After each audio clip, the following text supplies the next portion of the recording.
Assalamualaikum. My name is Salman, student of engineering BSN Khyber medical university Peshawar. जी हम anatomy BSN first semester anatomy and physiology जो third chapter है cell structure and function वो discuss करेंगे। ये इस चैप्टर का पहला पार्ट है, दूसरा पार्ट भी डिस्क्रिप्शन में मौजूद है। तो आते हैं इस चैप्टर की ऑब्जेक्टिव की तरफ से। इस चैप्टर की ऑब्जेक्टिव क्या क्या है। तो पहले जो है डिफाइंड सेल, सेल क्या है, describe structure and function of cell के स्ट्रक्चर और फंक्शन है जो सेल का वो क्या है, जो ऑर्गेनील क्या है, explain the process of cell division के सेल डिवीजन कैसा होता है। तो पहले आते हैं सेल की तरफ। Cell is the basic structure and function unit of life. जो सेल है वो बेसिक स्ट्रक्चर जो है स्ट्रक्चरली और फंक्शनली हमारी बॉडी किससे बनी हुई है, वो सेल से बनी हुई है। उस बॉडी में कितने भी फंक्शन होते हैं वो कौन परफॉर्म करता है, वो सेल परफॉर्म करता है। और हमारे स्ट्रक्चर भी उससे बनी हुई है, ह्यूमन का स्ट्रक्चर भी सेल से बना है। A cell is the smallest and basic unit that capable of performing life function। ये स्मॉलेस्ट एंड बेसिक यूनिट है जो क्या करता है, हमारी बॉडी में कितने भी फंक्शन परफॉर्म होता है वो कौन करता है, वो सेल करता है। आते हैं इंट्रोडक्शन, सेल इंट्रोडक्शन की तरफ। Cell vary considerable in size, shape and function. Cell एक दूसरे से मुख्तलिफ होगा साइज, शेप और फंक्शन के लिहाज से। The shape of cell in the body vary based on their function. Cell का जो साइज और शेप है सेल का वो फंक्शन पे डिपेंड करता है। इसका मतलब किडनी का सेल डिफरेंट होगा लीवर का सेल इससे, और लीवर का सेल डिफरेंट होगा साइज एंड शेप में, बिकॉज इसका जो फंक्शन है वो डिफरेंट है। किडनी का फंक्शन फिल्ट्रेशन है, लीवर का फंक्शन ब्रेक डाउन है, मसल का सेल मसल का जो फंक्शन है, मसल सेल का फंक्शन जो है वो कंट्रैक्शन रिलेशन है। जब फंक्शन चेंज होता है जो स्ट्रक्चर और फंक्शन भी चेंज होता है सेल का। Human contain about 100 trillion cell. ये एमसीक्यूज के लिए याद रखें। एक क्या पानी हो गया कि बॉडी में कितने सेल हैं, 100 ट्रिलियन सेल हैं। लेकिन ये एमसीक्यूज भी याद रखें कि सेल का साइज और शेप किस पे डिपेंड करता है, तो फंक्शन ऑफ द सेल पे डिपेंड करता है। Most plant and animal cells are between 1 and 100 micrometer and thereby are visible under the microscope। जो सेल है, जो प्लांट और एनिमल सेल है वो मोस्टली 1 to 100 माइक्रोमीटर के साइज में होता है और वो सिर्फ माइक्रोस्कोप में विजिबल होता है। अब आती है सेल हिस्ट्री की तरफ। The cell was discover by Robert Hooke in 1965। Robert Hooke ने 1965 में सेल को डिस्कवर किया। The word cell come from the Latin word cella. जो सेल है वो किससे अखज हुआ है, लैटिन वर्ड से, लैटिन वर्ड सीरिया से, जिसका मतलब है स्मॉल रूम। ये भी एमसीक्यूज के लिए याद रखें कि लैटिन वर्ड सीरिया से अखज हुआ है और इसका मतलब क्या है, small room. The descriptive term of cell was used by Robert Hooke when he observed the cork cell through microscope। Rubber Hooke ने सेल जो टर्म है उसको यूज किया जब उन्होंने कार्क का सेल है थ्रू माइक्रोस्कोप उसको डिस्कस किया। कार्क सेल किसको कहते हैं, कार्क सेल जो हमारे जो प्लांट के जो कार्क होते हैं, प्लांट के जो स्टेम होते हैं, जो ट्री का स्टेम होता है उसको हम कार्क सेल कहते हैं। जो protective layer of plant stem cell is called cork cell. ये अब बात है जो सेल का जो टाइप है, सेल का दो टाइप्स है, एक है टूटीपोटेंट सेल और एक है पुटीपोटेंट सेल।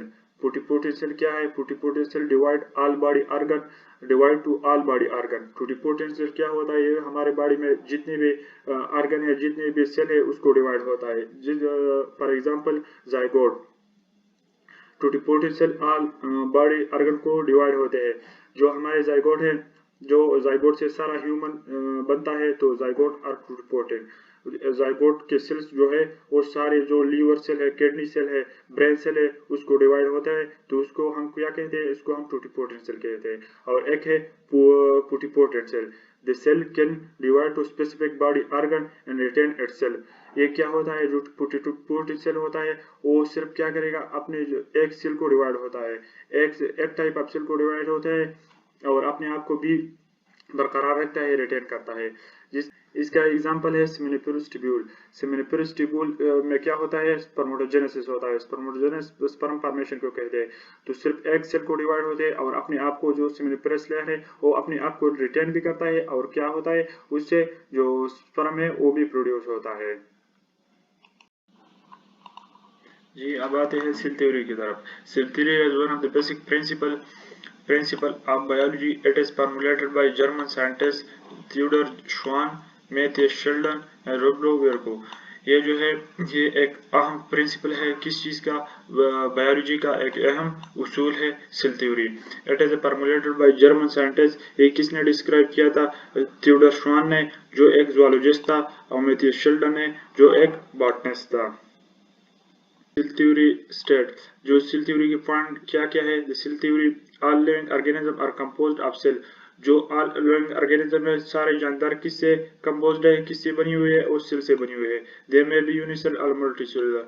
ये क्या हो सकता है, या यूनिसेलुलर हो सकती है या मल्टीसेलुलर ऑर्गेनिज्म हो सकती है। The cell is the basic unit of life. जो सेल है वो एक बेसिक इकाई है जिंदगी का।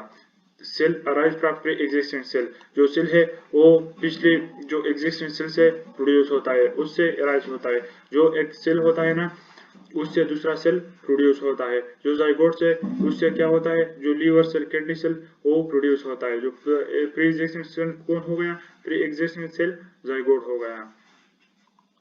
अब दो modern version of the cell theory क्या है, ये एमसीक्यूज में भी आ सकता है कि modern version of cell theory के पॉइंट कौन कौन से हैं।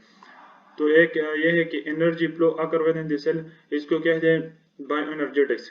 बायोएनर्जेटिक्स में क्या होते हैं, जो लिविंग ऑर्गेनिज्म में एनर्जी फ्लो होते हैं। जो इसमें क्या है कि energy flow occur within the cell. जो एनर्जी फ्लो है वो सेल के अंदर होते हैं। Heredity information is pass from one cell to cell to cell.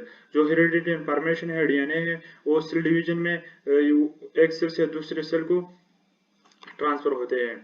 तो ये आप देख सकते हैं, जो हेरिडिटी इन्फॉर्मेशन मतलब जो डिफरेंशिएशन है और जो सिमिलरिटीज है, वो क्या होता है, पेरेंट सेल से जो डॉटर सेल है उसको ट्रांसफर होते हैं। All cell have the same basic composition.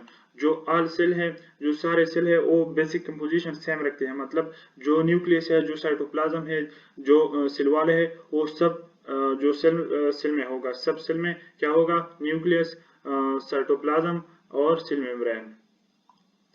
अब आते हैं कंपोसाइट सेल में। कंपोसाइट सेल क्या चीज है। कंपोसाइट का मतलब है जामे। Because cell vary so greatly in size, shape, content and function, describing typical cell is impossible। जो सेल है बॉडी में वो क्या है, वो उसका साइज, शेप और जो फंक्शन है वो डिफरेंट होते हैं। मैंने आपको पहले ही बताया, किडनी का फंक्शन, जो लीवर सेल का फंक्शन, मसल सेल का फंक्शन, वो और वो अलग अलग होते हैं। तो एक टिपिकल सेल, एक अलग अलग सेल, उसका डिस्क्राइब करना बहुत मुश्किल है। इसलिए हम एक जामे सेल पढ़ते हैं जिसमें ये सारे फंक्शन होते हैं। All of the structures described in the composite cell cannot be found in every cell regardless of the function। जो हम कंपोसाइट सेल में जो स्ट्रक्चर पढ़ेंगे वो जरूरी नहीं है कि आल सेल में वो मौजूद होगा। एग्जांपल इसका ये है कि जो मैच्योर एरिथ्रोसाइट है, आरबीसी है, उसमें जो है उसमें न्यूक्लियस नहीं होता है, लेकिन कंपोसाइट सेल में हम न्यूक्लियस पढ़ते हैं। The organelle are found in the cytoplasm. The organelle are found in the cytoplasm of the cell। जो ऑर्गेनील होते हैं जिससे सेल बना हुआ है वो किधर मौजूद होगा, वो साइटोप्लाज्म में मौजूद होगा। अब आते हैं सेल स्ट्रक्चर की तरफ कि सेल स्ट्रक्चर क्या है। Cell has three main parts. Cell का जो मेन पार्ट्स है वो थ्री है। एक साइटोप्लाज्म है, एक सेल मेम्ब्रेन है और एक न्यूक्लियस है।